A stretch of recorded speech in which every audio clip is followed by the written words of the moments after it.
Well, thanks for joining us, everyone, today. I've got a minute after, so I think we'll go ahead and get started.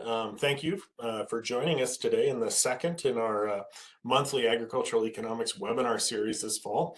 My name is Joel Schumacher. I work for Montana State University Extension, based in the Department of Agricultural Economics and Economics. And this winter, we're just bringing you kind of a variety of some different topics that we think might be of interest to folks, either things that are going on here in the department, things that are going on with some of our partners, see what some of those kind of key issues are, questions we're getting, and hopefully provide a few resources for folks to get a chance to ask some questions, learn a little more about some different topics. So before we jump into today's, just a couple housekeeping notes. First of all, we did record these, so if you want to look at last month's session, we had Dr. Vince Smith talking about farm policy and kind of where the status of some of that policy was at. And then we had Yang Yu talking about kind of the economics and some implications of different milk expiration and labeling rules and regulations that are out there. So that recording, the same website you logged in from today, there's a past recording section and you can view that session there as well. Next month's session will be on February 14th and it'll feature Dr. George Haynes, and he'll give us kind of a Ag Outlook talk there. And then that'll be paired with Jim Auer from the Montana Department of Agriculture, talking about some of the different support mechanisms that are available through the state with technical assistance providers, grants, loans, things like that, coordinated through the state of Montana. And that's around food businesses primarily. So kind of on the fringe between ag and food is kind of where that session will be focused. So that'll be February 14th at noon. Will be the next one there as well. So mark your calendar for that. Today's session, I encourage you to send in questions via the chat window at any time. We'll also have time at the end for people to unmute and ask questions. And I think our presenter today is going to ask for an opportunity for you to engage as well. So please have that chat window open so you can engage. We like to make these as interactive as possible, recognizing sometimes that's a little hard in the virtual world, but the more interaction, the more questions we have, the better, at least in terms of how I typically view it, whether I'm a presenter or someone participating. So please go ahead and do that. If you don't want to send it to everyone, you can send it directly to me, and I'm happy to read that question without your name attached to it as well. And just say we've had a question come in. So you can select my name if you'd like to do it anonymously, or you can send it to everyone, and then we'll all see the question. We'll get a chance to address that and see if we can get some answers to those questions or comments as well. So today's topic, for some of you, might not seem like very exciting, but this is one that actually is one of my favorite. We're going to have a farm loan specialist from the Farm Service Agency, Janet Smith, who has a lot of expertise in this area.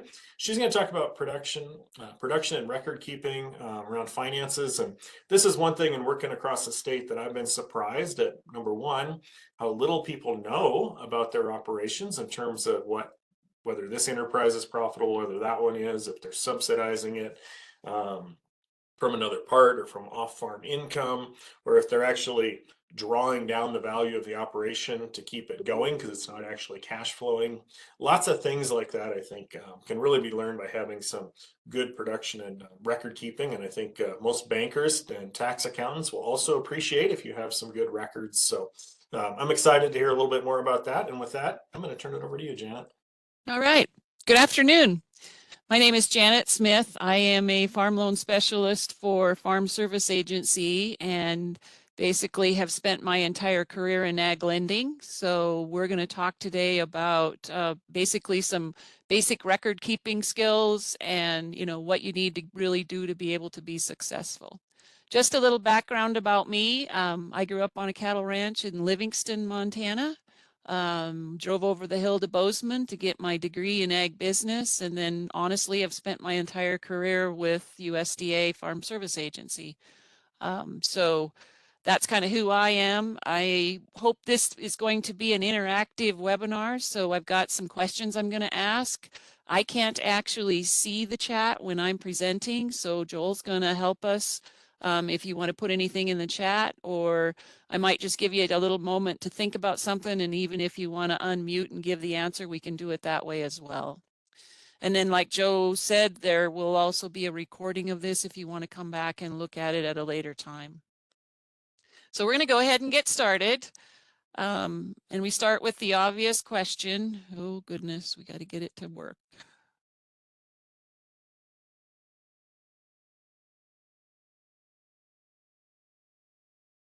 I seem to be froze up. I think can you put your cursor on There we that? go. There we go. Perfect. Must not have had it where I thought I did. So why is record keeping important? I think record keeping is important because it is a tool that we can use to measure the success of our operation. And I'm going to give you some tools that you can use to do that measuring.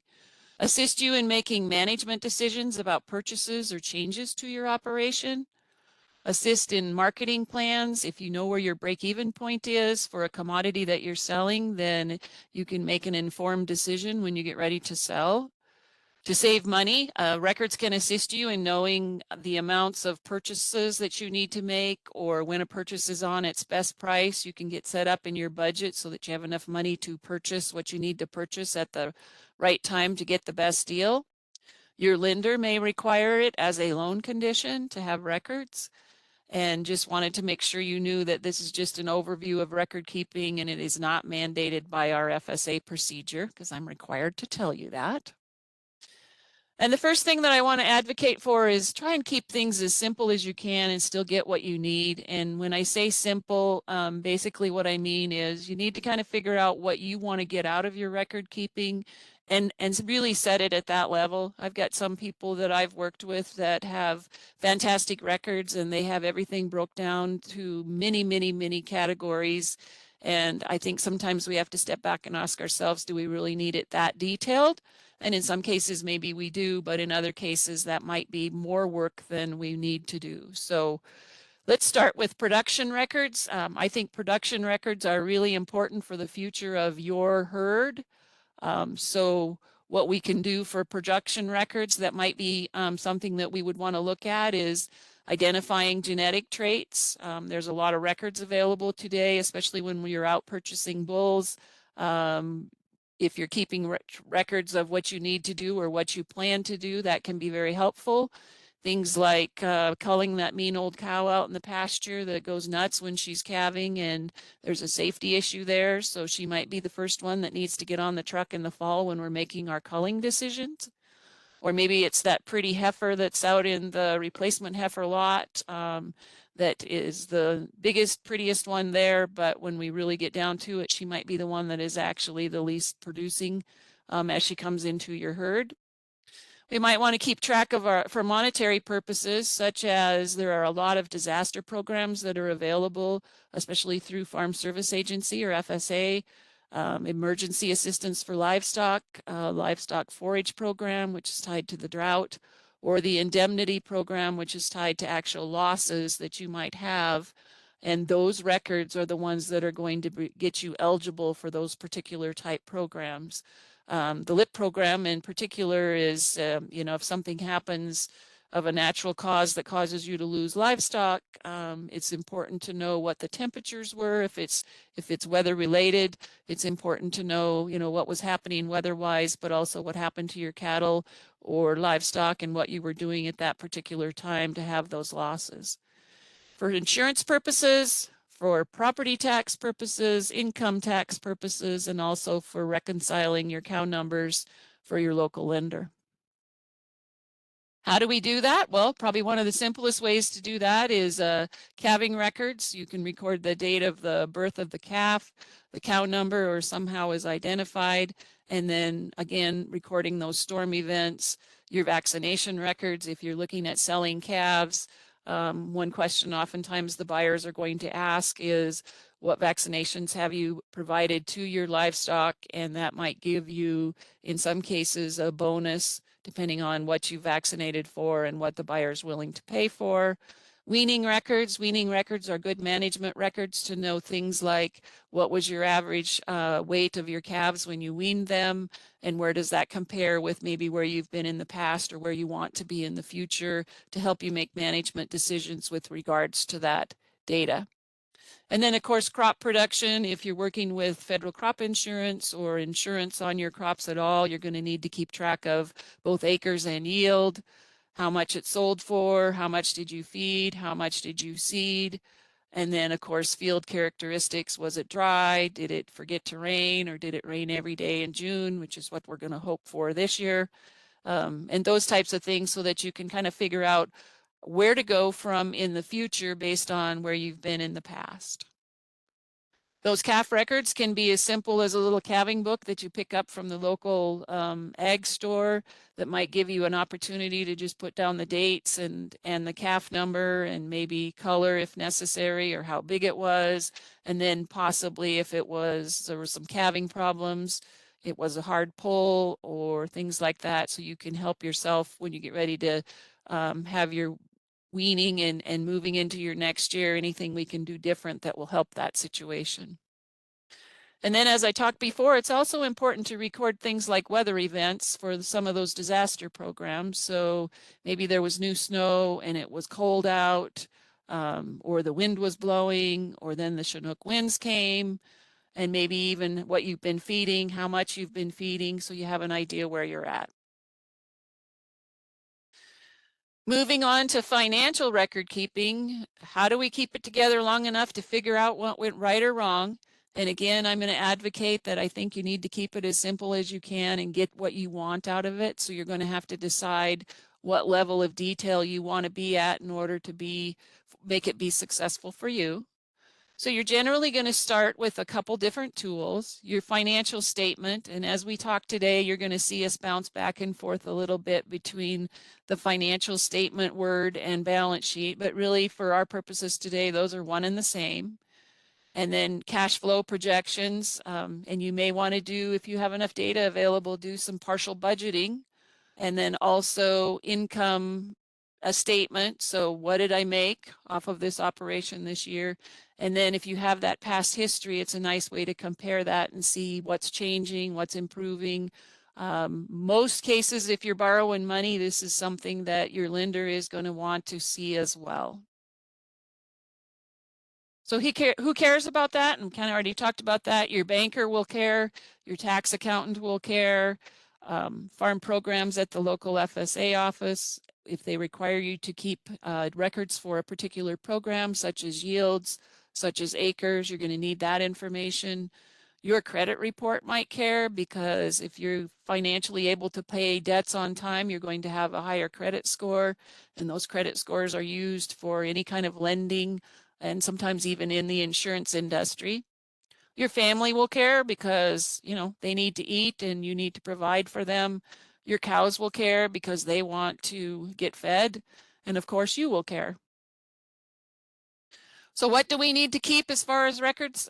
Basically, we need to keep all of our farm receipts, and that would be basically all your income and expenses, your debt repayments when you make principal and interest payments, or excuse me, family living and personal debt repayments. So how much is actually going out for living costs? And if you have personal debts involved in your family living, where are you at with those?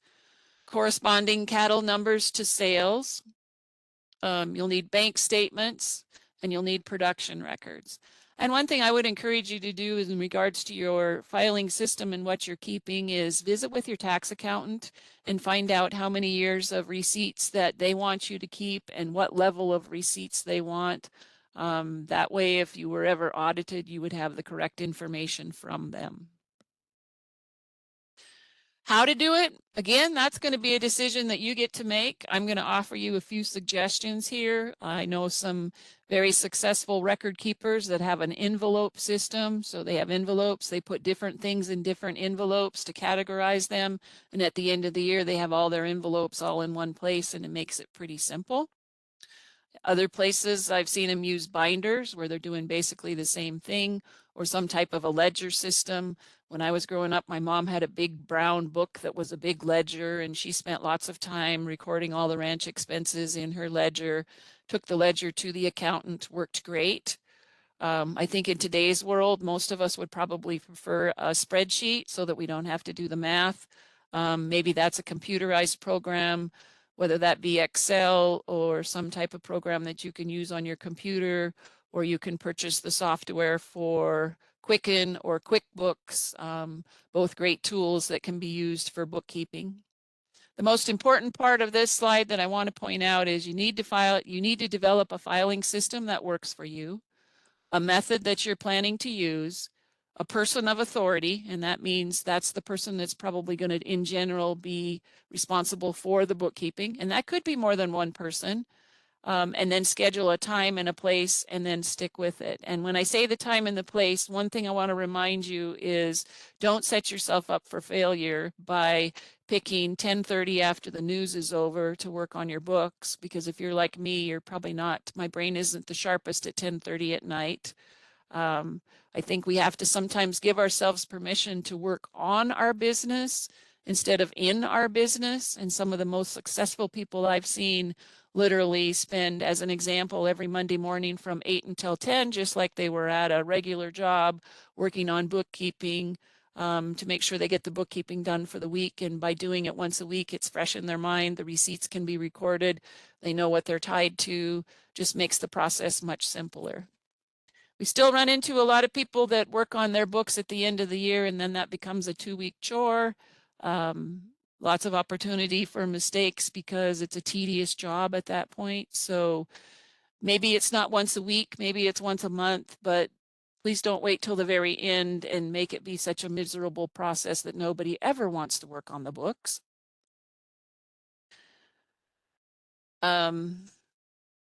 If you're a night owl and can work in the middle of the night, like some people, maybe that is your best time, but that certainly wouldn't be for me. So let's talk about actuals. This is what your actual history has been. So that's going to break down into 2 categories. Your actual production history. Again, we talked a bit about that, and that would be calving weights, weaning weights, maybe pasture changes, things that you've done for your production side. If you're, again, working with crop insurance or NAP or whatever it may be, it might be important to know what the yields look like and being able to record that. If you're working with federal crop insurance, you're going to provide an actual production history worksheet for them on an annual basis. So just being aware and planning for those so you know what to take into account as far as your records.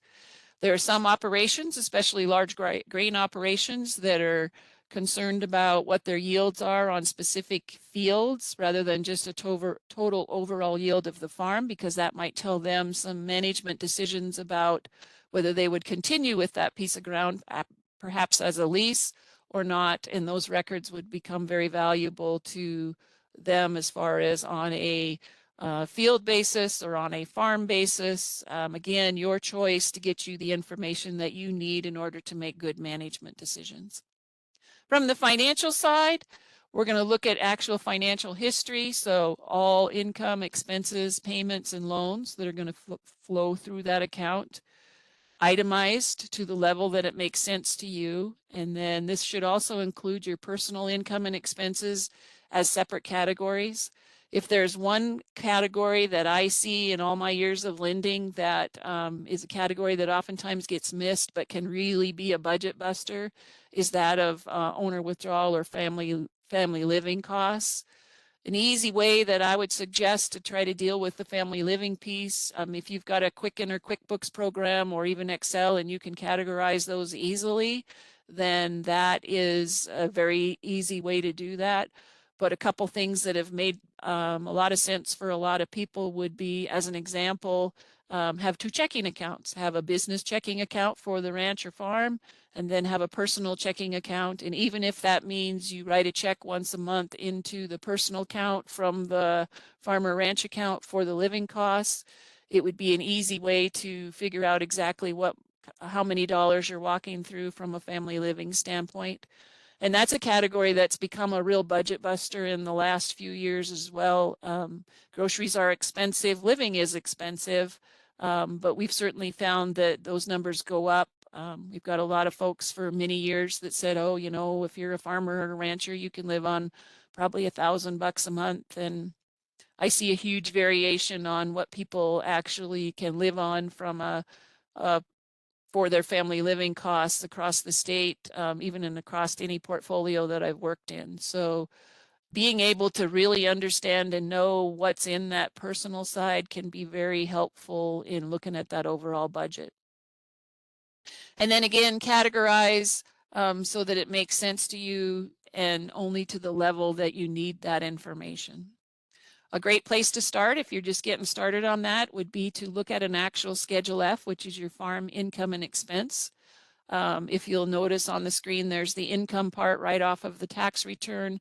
If I was going to set my books up, I definitely would want to get a little input from my tax accountant on what they wanted me to track specifically. And then I would look at this Schedule F and probably set up the categories that I was going to use to be very similar to what's in the Schedule F, so that whether I was going to do my tax return online at home, I would have that data, or even if I was going to print off my reports and take them to my accountant, I would have the ability to have them set up so they're pretty easy for them to transition right into your tax return. And then the same thing on the expense side. There's specific categories there, 22 of them that the IRS thinks are kind of normal categories for an ag operation. And for the most part, they do fit in there. There might be some categories that you might want to add, and you have that opportunity down there with 32 A, B, C, and D. The one thing that I would caution you on is if other is the biggest category you have, it might be that you might want to break that down a little, because that might be able to help you make management decisions on something that you're doing.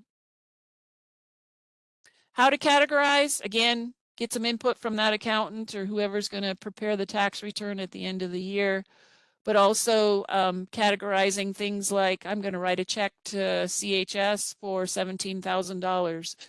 Does your operation want to know the difference between, maybe it's all chemical and fertilizer? On some operations, they run those two on one line item. On other operations, they want that broke out so that they know how much is going to fertilizer and how much is going to chemical, because that's very helpful in some operations to be able to, again, know what am I getting for my bang for my buck on my fertilizer and chemical. And also, again, making choices on leases and what it's costing on doing some enterprise analysis on operations as well. So again, to the level that makes sense for you. Going to write a check to Rocky Mountain and pay $5,000, and that's going to be split several different ways. So when I load that into my books, that might be $4,000 for fuel, $500 for repairs, had to get a new set of tires for a car or truck, maybe some work clothes, maybe some supplies for some shop towels, and then had to eat pizza on the way home. So maybe that's part of family living. So just being able to categorize will make a big difference on helping you with your operation and looking at its overall year-end figures to know where you're at. Some common mistakes that we see is maybe mixing farm expenses with personal expenses. Maybe you get a bill and part of it should be both, so splitting that out could be important. Not adding those expenses in on credit card or debit cards. You get your statement, you pay it, but you're not categorizing it into the farm books the way you probably should to be able to get good information back from that. Getting cash back without a record of how it's used. Maybe it's just assumed if you get cash back, it's the money that you're going to spend on family living, and you code it all that way.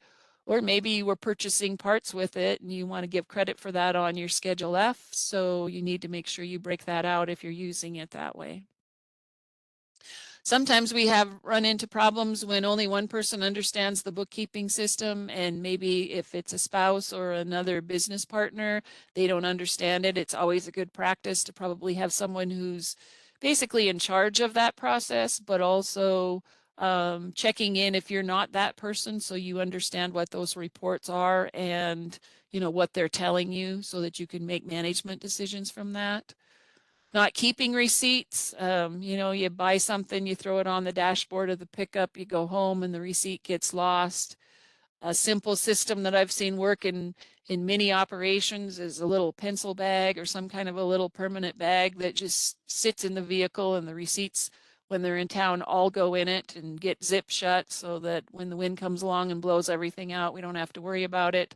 But it is a good way to keep those receipts.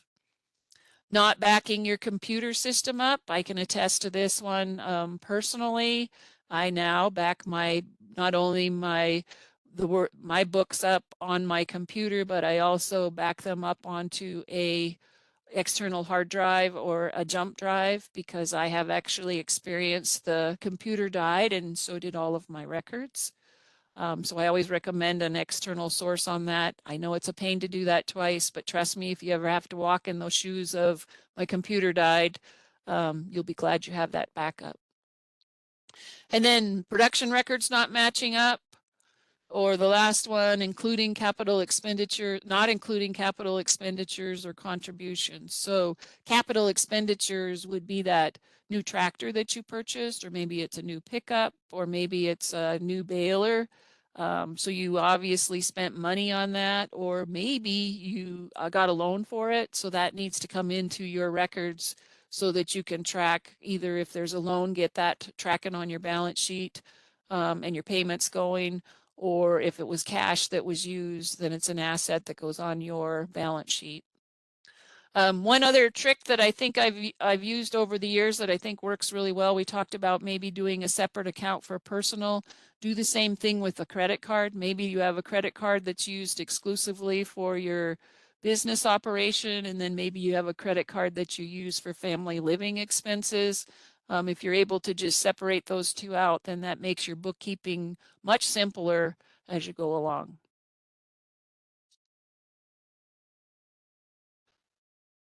A few tips along the way. Maybe you set up a category that's called Ask My Accountant, because those are the particular transactions, especially if you're using a computerized system, that you just aren't sure where it's supposed to go.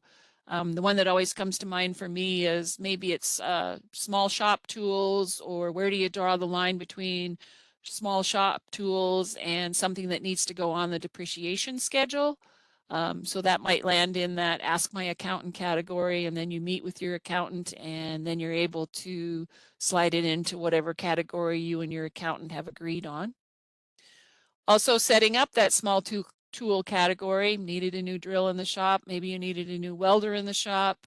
Those are things that your accountant can help you make the decision whether that should be a one-time purchase on a Schedule F or if it should actually go on the depreciation schedule. Savings accounts, if you can get a little more interest in your savings account, you move some money over there and then you've got to move it back over.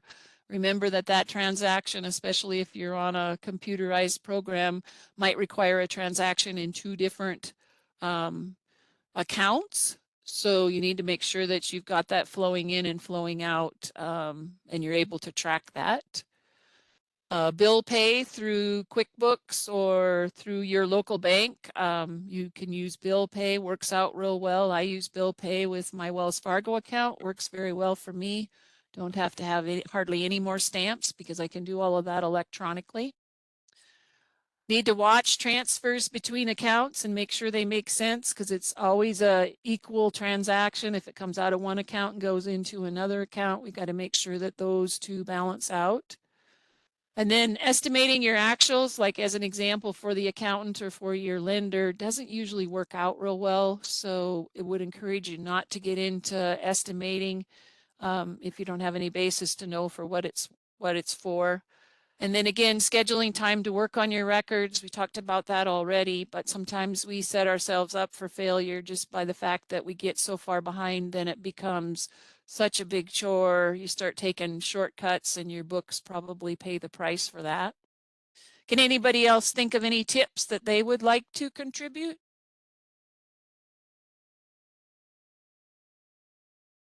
And if you want to type them in the chat, Joel will let us know. Maybe while people are thinking of that, we did have a couple questions come in. Oh, good. And one is, I think, kind of related to this as well, about kind of your tips. How do I manage assigning vehicle payments, my phone bill, where some of the use is farm related and some of the use is personal? So what most people do is run that to the end of the year, however it got paid. And then that would be a question I would sit down with my accountant and determine either on the front end of my year or the end of my year. The end part, the downside would be you may have to go back and recategorize. Accountants have rules that they have to follow too. Sometimes there's, we've set one phone to be just the ranch phone and the ranch is going to pay for that.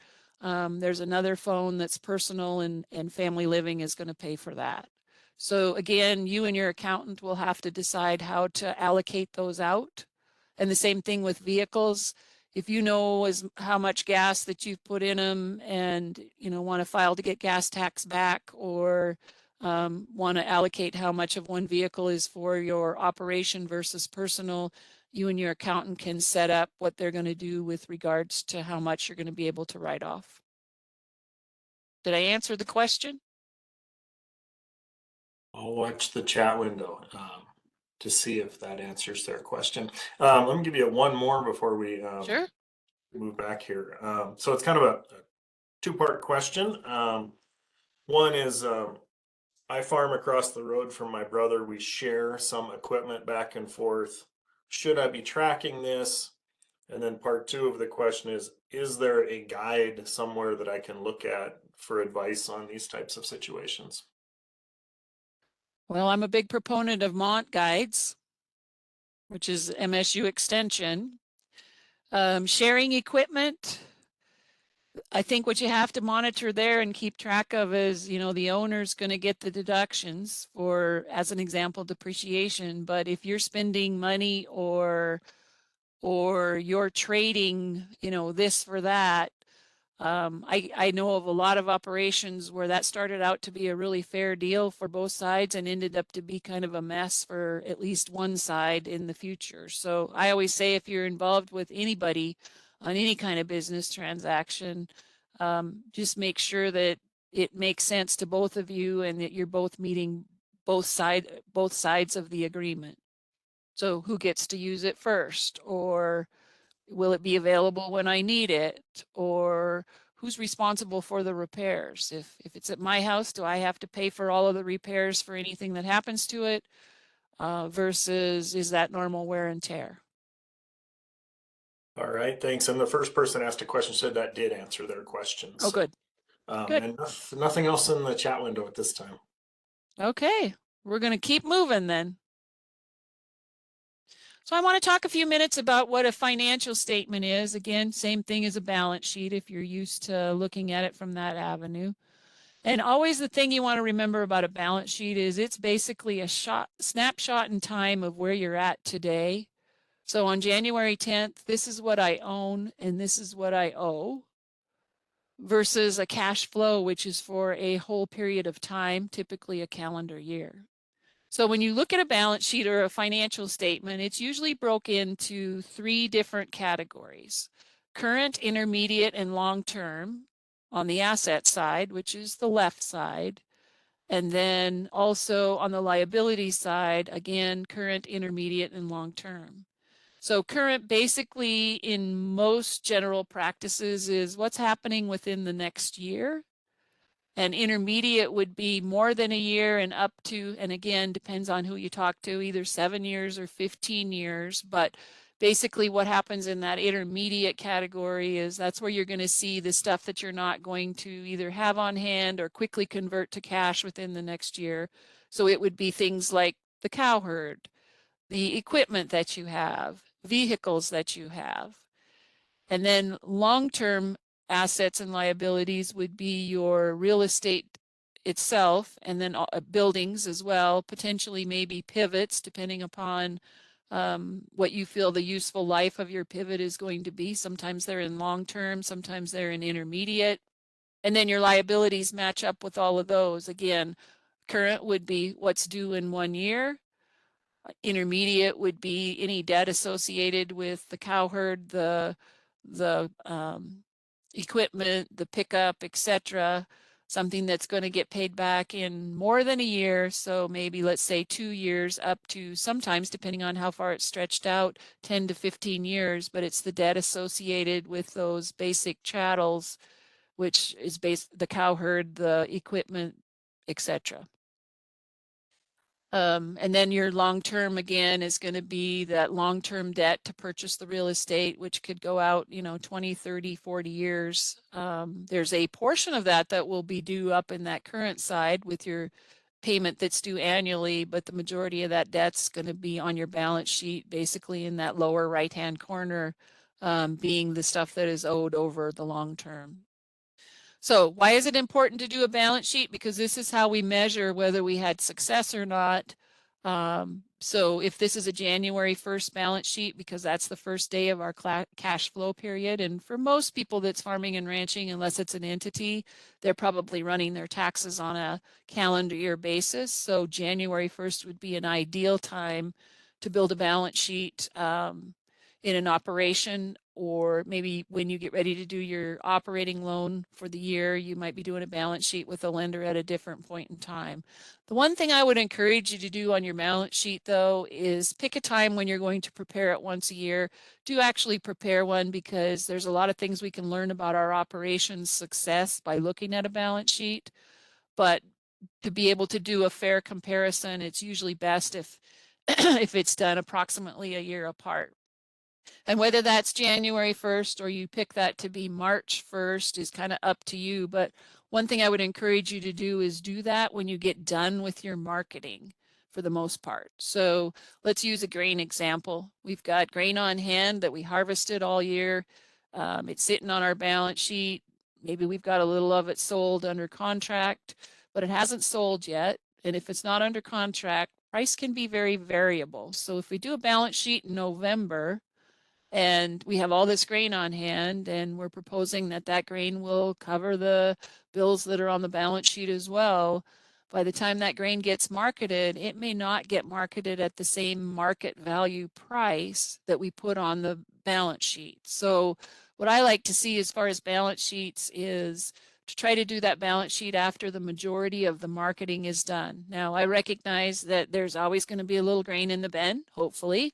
There's always going to be a few calves maybe around, or maybe some stuff that hasn't gotten sold every time right in January. If it's a livestock operation, you sold the majority of the calves.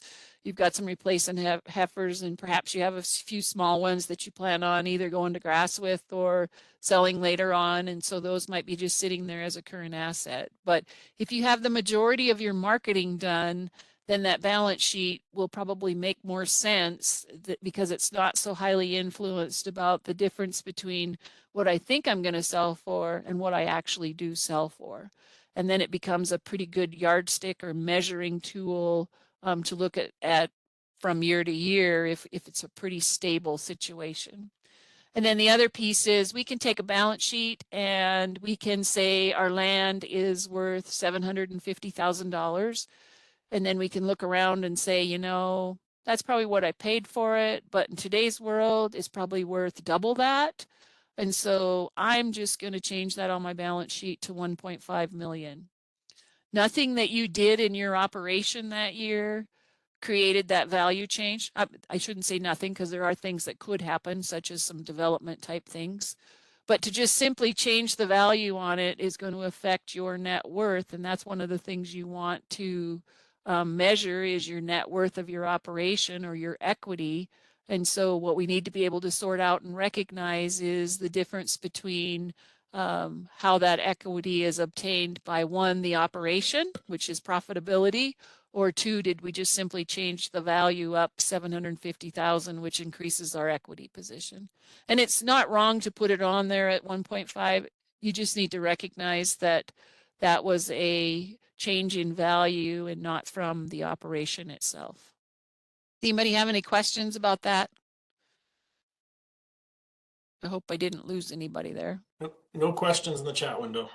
Okay. So your financial statement, liquidity goes up as you look up the financial statement. So liquidity is how much cash do I have, or how much can I actually convert to cash quickly? So that's your grain on hand, your calves that you're going to sell. Those are more liquid assets. So again, on your balance sheet, you're going to find your liquidity at the top. And then when you look at the balance sheet, the equity again is the total assets minus the total liabilities, tells you what your net worth is. So if you actually sold everything that you had on your balance sheet and paid off everything you had on your balance sheet for a liability, it would actually be the amount of money that you have left over that you can go do whatever it is you want to do next after you sold everything. So measuring by looking at that equity and knowing that we haven't made changes on stuff that just changed the value tells you whether you made progress as an operation for the year or not, if you have the ability to look at those two balance sheets from one year to the next year. So just an opportunity to kind of think through this a little bit. If we had a lame cow out back, where would we put it on the balance sheet? And this is where you could maybe put it in the chat if you would like to, or you can just think about it. And I'll give you a minute to think about it, and then we'll come back and talk about where we would put it.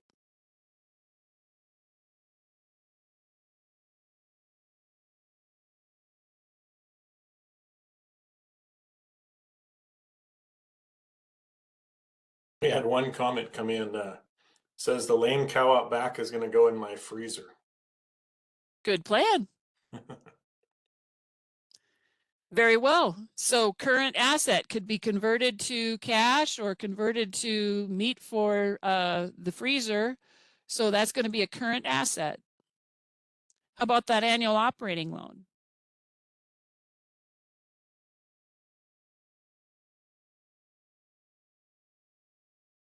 If it's an annual operating loan, that's probably the loan that you get to put your inputs in for your production for the year. So it kind of gives you a clue right on the front end. That's going to be a current liability because it's probably due in one marketing cycle, which generally equates out to 1 year. There are some exceptions to that, but for the most part, it's going to be a current liability. How about your buildings?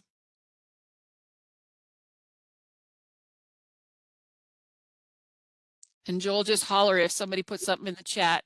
But buildings are going to be a long-term asset for the most part. How about the bill at the feed store? I would put that one in as a current liability because it's something I need to probably pay at the end of the month. Light calves that are going to be sold as yearlings. Again, I could convert those to cash pretty quickly, so I would put those in as a current asset.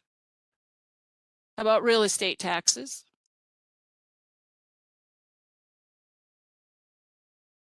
Because we're going to have to pay them within 1 year, the amount we're going to list on there is probably the next installment that's due. So that would be half your taxes in most cases. Those taxes are paid in May and November. So there's a little flexibility here on how you want to prepare your balance sheet, but taxes are assessed on January 1st. The first half is paid in November. The second half is paid the following May. So it's generally going to be a current liability. And then the same thing with your income tax. You're going to have to decide how you want to handle that. Because again, last year's tax or last year's income is what you're going to pay on this spring. So what's due within this year would be the taxes for 2023 if you were preparing a balance sheet right now. And again, that's due within 12 months. So that would land as a current liability. Janet, we had one question come in, Sure. kind of related to the light calves that'll be sold as yearlings. The question was, what about calves that are being held to be replacement heifers So in here? great question. Replacement heifers are going to go down there into intermediate assets because they're part of the long-term game plan for the year. So they would become intermediate assets right away, even if they're not even a year old at that point in time, or maybe just a year old. Because that's our herd. That's our herd for our coming years. Does that, this is just my own follow-up here, but as we get older mother cows, do they transition from an intermediate to a short-term asset as They age? certainly can. Especially when you're getting, it kind of depends on when you're going to do your balance sheet. As an example, if you're doing your balance sheet on January 1st, you may not have a particular set of cows that you plan to sell on January 1st. But if you're doing a balance sheet in November and you've already preg tested and you know what you have for opens or ones you're going to cull, then you might already know that you've got 14 cows that you plan to cull no matter what. And those definitely would be current assets versus intermediate assets. And you would probably find a livestock operation would have numbers in both current and intermediate for that reason. Good question. Same thing with bulls. Got so many bulls, replace bulls every year on some type of a rotation. And you're going to have herd bulls that are going to be current, excuse me, you're going to have herd bulls that are going to be intermediate assets, but you're also potentially going to have a herd bull or two that you're going to need to have up there in current because it's time for them to go. So both places. Thanks. The new bull we just talked about. The new bull would be a intermediate asset. How about that grain loan you're going to get from FSA?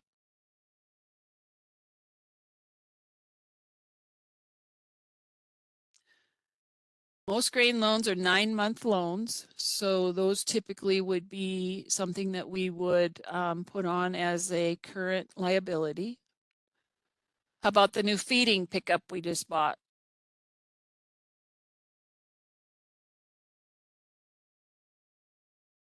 I would put that one in a intermediate asset.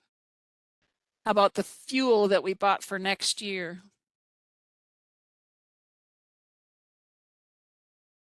So this is one that can kind of go in two different places. It normally would be a current asset because it's something you have on hand that you could convert to cash, but you got a great deal on fuel and you bought enough fuel to probably have fuel for your operation for the next 2 years. I probably still would just keep it up there in current assets, but it could actually, you could make a case for why it might go down to an intermediate asset because you're going to keep it longer than a year.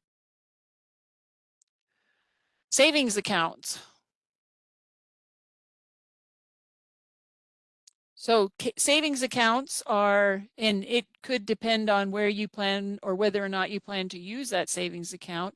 Normally those would be current assets, but again, you could make the case that I'm not planning on using my savings account for anything for the next year. I'm just going to watch it earn some interest. Then you could end up with that being an intermediate, but for the most part, I would probably just put it up there as a current asset because it's easily converted to cash.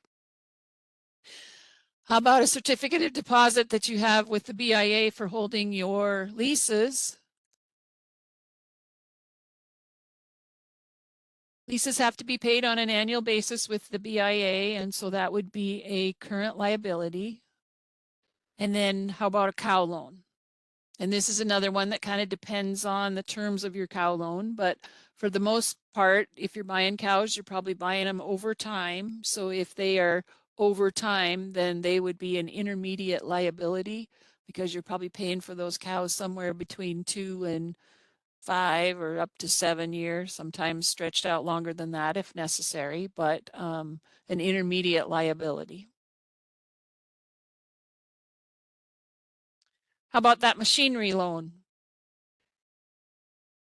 It would fall in the same category. So it would be an intermediate liability because it's lining up with the equipment that you have listed on the left side of the balance sheet. So you'd want those machinery loans to land in the same place, which would be an intermediate liability.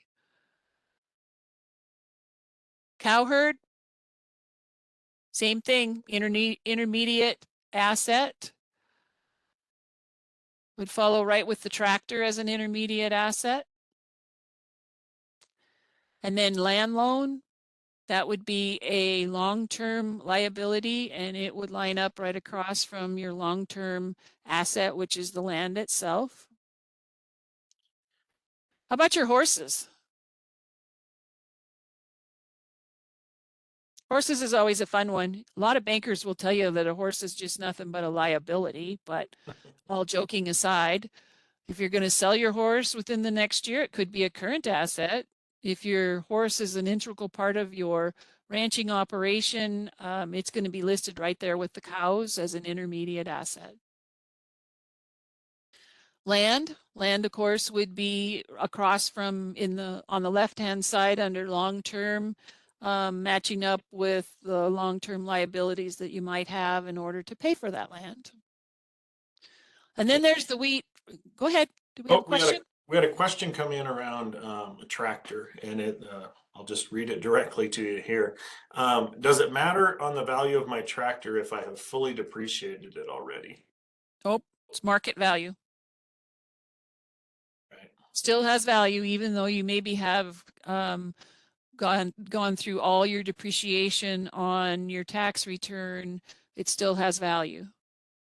So I would just list it at its current value.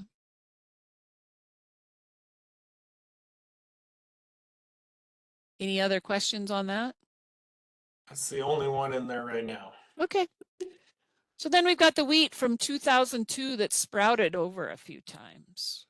We kind of chuckle about this one because some people go, well, why would you even put it on there? And that would be my question to you. Why would we put it on there? Does it still have value? Sometimes things don't get marketed, and for whatever reason, we still have them around. And whether that's wheat or whether that's a old tractor that's kind of parked over the hill because there's not much left of it, some of those things maybe don't belong on the balance sheet anywhere. If you are planning on selling that wheat, of course, it would be a current asset. If it has no value, you may not list it on there at all, or you may need to correct the value every year that it gets a little older. Any questions or any examples of where to put something I missed? Something else in the chat window right now. All right. So fitting it all together, we start out with a financial statement as of January 1st. We do an adjustment to it with our cash position changes, so what we sold. We change our inventories. We do our debt reduction or increases, depending on whether we just made payments or if we actually purchased something and add loans that we might need to add to our balance sheet. And in that process, if we make all of those adjustments, we can go from a financial statement dated January 1st of 2023 to a financial statement that's dated December 31st, 2023. And then that's when we can actually do a comparison that will tell us, did our operation make money for the year or did our operation go backwards? And if it did go backwards, how we're measuring that is the net worth or the equity that's left when we compare the assets to the liabilities. And then if something was changed, what contributed to that change? Was it simply a change in value? Or was it operation that had a successful year, calf prices were up, and now their net worth is higher, so they can actually measure from one year to the next based on what they did for the whole year, what effect that actually had on their balance sheet. So this is where you get into those management decisions and where these records really help you start making some of those decisions with that record keeping in mind. When you're developing your balance sheet, use realistic values. And that can be kind of tough, especially in the last few years. We've seen a lot of value appreciation on a lot of things that you might want to slide some around on. There used to be kind of a standard, take your machinery value when it was appraised and then each year do some depreciation. I think you could make a strong argument on things like pickups, on things like tractors, that some of those have actually increased in value. Maybe from even when you purchased them. My stepdad is very proud of the fact that he has a Dodge pickup that is now worth more, a Cummins diesel that's probably worth more now than what he actually paid for it because it has a lot of low miles on it. So there could be things that you want to adjust there that absolutely make sense if you're looking at it from a market value standpoint.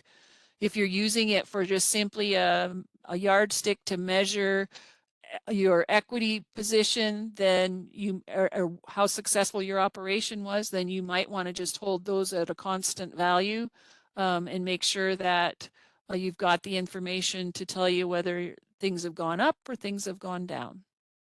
Also keep in mind that it's a snapshot in time. So it's what I owe and own on January 1st, and then what I owe and own on the next January 1st or December 31st, however you want to do it. And then make sure you also have all your assets and liabilities on there. It's easy to forget maybe a change that happened in the middle of the year and we need to add something, or maybe you paid a loan off and we need to get rid of it. You got to make sure you've got all of that covered. So let's look at an example of that. This is just an example of a budget so that you can, or excuse me, a balance sheet so that you can see the different categories and then see where that net worth comes from with that total assets minus total liabilities, get you to that total equity. Any questions on balance sheets? Nothing in the chat window right now. All right. Cash flow statement. So cash flow, this is all the inflows and outflows of your operation. This isn't really going to tell you what the profitability was because that's going to depend on kind of some of the numbers that come in and go out. But you should, if you have good books, be able to start with your beginning cash, add all your income in, take out all of your expenses, subtract out your operating interest that you paid, subtract out your income tax that you paid, subtract out your capital expenditures, things you bought, take your debt repayment out, take your living and personal debt repayment out, and that should really end up with the ending cash at the end of the year to determine whether that's positive or negative depending upon your records. So that might look something like this, where we've got income coming in, we've got our expenses figured out, and then we've got non-farm income and family living dealt with over on the right-hand side.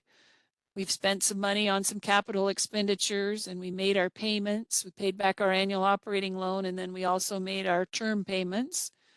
And so we ended up with the inflows and outflows of the operation. Started with 15,000 and ended with 39,000. And if our books are accurate, you should be able to come right back to where your books end for the year as far as your cash on hand. If they're way off, then we've missed something in that transaction. So an income statement basically takes your cash flow statement that we just looked at it and adjusts it so that we can get it to the actual year's income and expenses. So that takes out things like carryover inventories and also it could be carryover liabilities. Maybe you weren't able to get your annual operating loan paid up and you had to roll it over to the next year. That would be an example of a carryover debt that needed to be resolved in it. Or and also any increases or decreases in your herd or in your operation overall. And that really tells you whether or not your operation is profitable. I think a lot of farmers and ranchers do this in their head on a daily basis, trying to figure this piece out. But just putting it on paper, I think helps make it a little easier to understand. When you're budgeting, your past history, these records that you're keeping are going to be probably your best tool to kind of figure out where your operation is going and what you should account for. So as an example, if you get a 50 bushel yield, your last 3-year average of yields for your wheat is 50 bushels, then it's a pretty strong indicator that maybe 50 bushels per acre would be a realistic number to use going forward. You need to be realistic about what your operation can do. Check your balance sheet. Some cuts and budgeting can be real easy. Some cuts can be very hard. Is there anything that could be added to it? And then sometimes we have to get down to sorting out the difference between our wants and our needs, which can be really tough. We talked a little bit about family living expenses and how hard they sometimes can be and what a volatile number that's been in the last few years and certainly raised up and gone much higher than it ever used to be. But family living would include all of your groceries, ATM fees, bank fees, subscription services, cell phones, luxury items, personal fuel expenses, dining out, coffee, snacks. There could be options in there for public assistance for both energy and daycare in some cases because of your overall tax return. And then when do you draw your living needs versus your living wants? And what I contribute that to is, are we going to go to Hawaii on vacation, which might be a want, versus is that something we really need to do and can we afford to do so? And that's a personal decision that everybody kind of has to make on their own with regards to that. You might consider in your budgeting some major changes. So maybe there's an EQIP program that you can sign up through NRCS or a cost share program that you have obligations to meet because you've signed up for that program to improve your operation. Again, there could be carryover bills or inventories. You could look at doing some partial budgeting, talk to a lot of people about what their goals are and what they're hoping to do with something. Can I add 50 cows to my herd next year? Partial budgeting would be the tool that we're using to do that. What would it cost me and what would I get back for a return? Should I pick up another lease? Or in some cases, should I get rid of lease? I've worked with a customer who had excellent production and financial records, and he came to the conclusion that one of his leases was costing him more money than it was worth, and that he had leased it for 5 years and never once had he turned a profit. He got rid of that lease, but he was able to do that because he had the actual records to make an informed decision. Same thing with owning a baler versus hiring the baling done. The cost of equipment right now is very high, and in some cases it may make more sense to just hire it done rather than actually go through the fact of owning a baler yourself or not. Few things to consider. Is my non-farm income likely to change? Maybe you're up for a big raise. Maybe you'd like to cut back on the number of hours you're actually going to drive to town and go to work. Will our living expenses change? Kids go off to college. Sometimes that's a more expensive scenario because you're helping them with that. And sometimes that means they're not sitting at your kitchen table and your food bill goes down. Do we have a lot of old cows that we need to replace? Average cow herd, knowing what those numbers look like. If a person is really good about their replacement heifers and has a good replacement program in place, then that average herd age is probably pretty reasonable. But if we bought all of our cows as bred heifers and now they're all turning into old cows, we may need to be looking at something different in the future. Do I need to reseed some hay fields? What's my interest rates doing? Had a conversation just before this meeting with a couple offices, and 11% interest for an operating note versus, what it was last year, which was probably 5 or 6. So that's double. So that's going to make a big difference on a budget. Do I need to restructure my debt load? So basically, when we talk about that, what we're talking about is I can't maybe develop a feasible plan with the way my payments are, but maybe I could restructure those payments, maybe stretch it out or get a better interest rate to where I could get the payment down to where it would work within my budget. Can I do some forward marketing, which would be to mitigate some risk and maybe sell some grain out on a contract? Do I have access to dependable feed? If I want to buy and increase my herd size by 50, do I have enough hay base to do that? Or will I be able to buy from a neighbor, or how will I deal with that? Do I have any major repairs coming up? Has the tractor got enough hours on it that it's time for an overhaul? We maybe need to plan for that as well. Financial measurements that you can use is two that we use quite a bit is the operating expense ratio. And really what you're doing there is you're comparing all of your expenses, less interest and depreciation, to your total income. Most operations, and it's going to depend a bit on the type of operation that you have. Livestock operations traditionally have probably a little better operating expense ratio. Grain operations that are irrigated are, there's a lot of cost that goes into those irrigation operations. And so those ones might be on the higher side a little bit, but you're probably targeting for something around 70%. Another way to think about that so that it maybe makes sense is that would be 70 cents out of every dollar is needed to generate that income.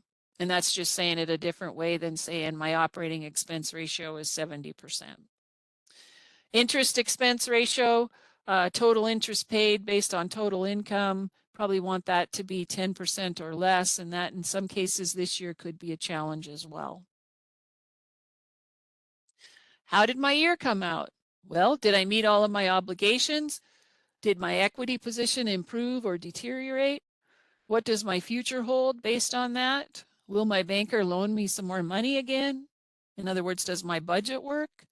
Am I going to be in a situation where I'm going to have some cash carryover? And if you have a cash carryover situation, that might make a difference on whether or not you need an operating loan. Did I meet my goals? And are there things that I can do to mitigate my task tax risk without jeopardizing my future.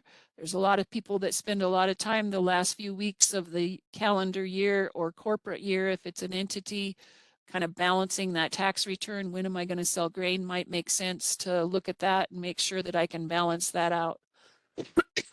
A typical tax return for a farm or ranch oftentimes includes last year's grain and this year's expenses, just simply because a lot of that grain is oftentimes marketed in the spring. Developing a strategic plan can be very helpful. So what are my strengths? What are my weaknesses? What are my opportunities? And what are my threats? Those could be simply as, is there ever going to be a chance that I can expand my operation by purchasing the farm or ranch next door?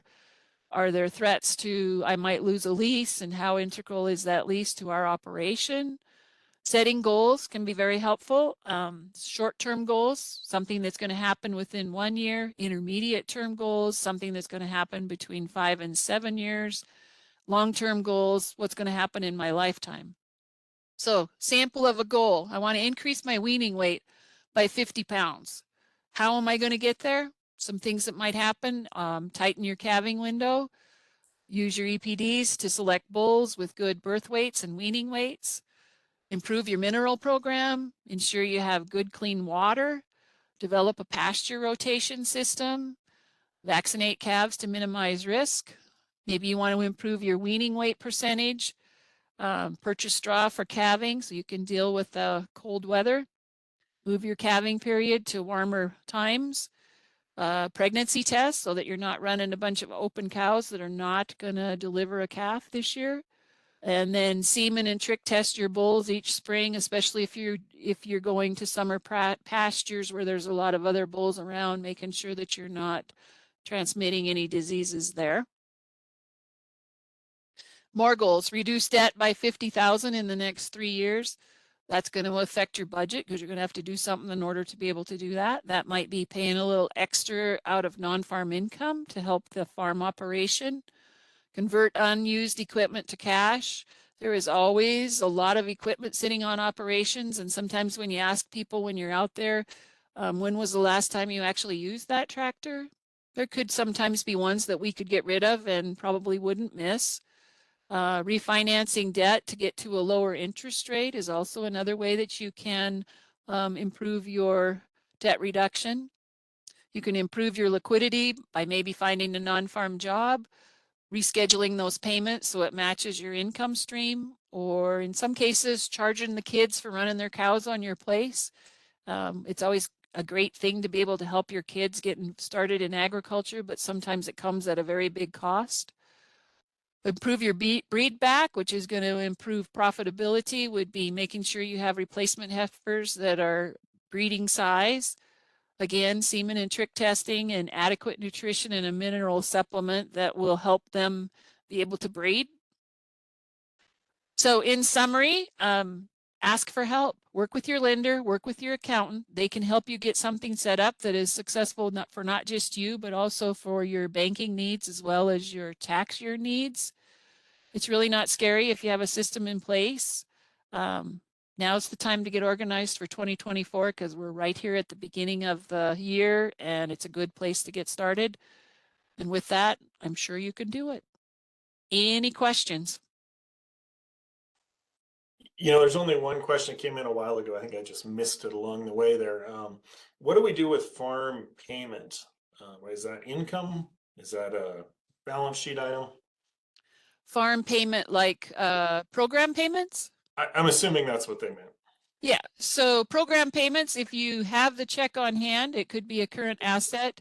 If it is coming in, it could be a current asset. So as an example, CRP checks come out in October. You know by contract how much that's going to be. That could be listed as a current asset. All right.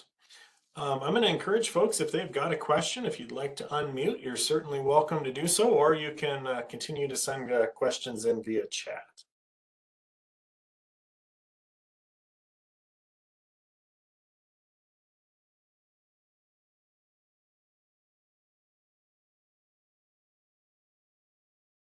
All right, maybe that was a sufficiently long pause. Maybe one final question for me, Janet. What's the number one challenge you see with borrowers coming to FSA in terms of record keeping? The lack of records, 100%. When you come in with a business plan and you want to develop an ag operation and you have no history behind you, that makes it very difficult for us to be able to set you up for success without those records. And oftentimes it isn't because they didn't operate. It was just that we didn't really keep track of anything. So when I'm budgeting for what I think your calves should weigh in the fall, your 3-year history is the first place I'm going to go look. Because that can vary by 200-300 pounds. Yeah. All right. Well, Janet, any final comments you want to make before we sign off today? Just appreciate the opportunity to visit with you guys today. And if there's something we can do for you at FSA, let us know. All right. Well, Janet, thank you very much for taking your time and sharing your expertise with it. I certainly learned a few things. And again, everyone, please mark your calendars. February 14th, we'll be back for next month's series as well. So have a great day, everyone. Thank you, Janet. Thanks, Joel. Thank you. Oral medicine.